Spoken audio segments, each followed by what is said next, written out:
नमस्कार दर्शक बंधु राधे राधे आपण माननकु Odia GK galaxy YouTube channel को स्वागत। आज आम देखा स्वाधीनता दिवस उपलक्षे एक सुंदर सरल और संक्षिप्त भाषणटीए आपण मानक भल पाइबा स्वरूप गोटे गोटे लाइक एवं सब्सक्राइब निश्चय करेंगे। सम्माननीय सभापति महोदय, पूज्य गुरुजी और गुरुमा वृंद, मंचासीन अतिथि वृंद एवं मोर सहपाठी गण और मोर स्थान बड़ भाई और भौणी माने, आजिर एही पवित्र स्वाधीनता दिवस विषय रे मोते किछि कहिबाको अनुमति मिलिथिबारु मो निजको धन्य मने करुछि। आज आमे आम देशर 79तम स्वाधीनता दिवस पालन करुछु। 1947 मसीहा अगस्ट 15 तारिख रे आम देश इंग्रेज शासन अधीन मुक्त होई स्वाधीनता लाभ कला। एही दिन आम देशर प्रत्येक लोक जातीय पताका तले छिड़ा होई जातीय संगीत गान करी स्वाधीनता दिवस को बहु आडंबर सह पालन करू।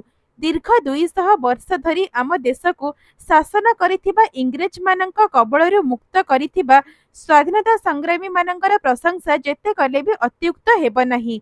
एही दिन भारतर प्रधानमंत्री लाल किला ठारे त्रिरंगा पताका उत्तोलन करिथांती। एहा आम देशर राष्ट्रीय पर्व अटे।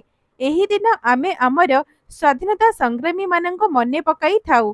1947 मसीहा अगस्ट 15 तारिख दिन भारतर प्रथम प्रधानमंत्री पंडित जवाहरलाल नेहरू आम जातीय पताका उत्तोलन करिथिले। एही दिन आमे जातीय पताका उत्तोलन करिथाउ एवं वीर मानकर दृढ़ मनोबल और महात्मा गांधी अहिंसा नीति आगरे 1947 मसीहा अगस्ट 14 तारिख मध्यरात्र रे देश स्वाधीनता लाभ कला। तीन रंगर जातीय पताका नील आकाश रे रोमांच सृष्टि कला। आज आमे समस्ते सेमानक बलिदान जोगु शांतिपूर्ण जीवन यापन करि पारुछे। आमे एतिकी भाग्यवान जे मुक्त आकाश रे मौलिक अधिकार नहीं बंची पारुछे। मु एतिकी कही मोर वक्तव्य शेष करुछि। जय हिंद, जय भारत, भारत माता की जय।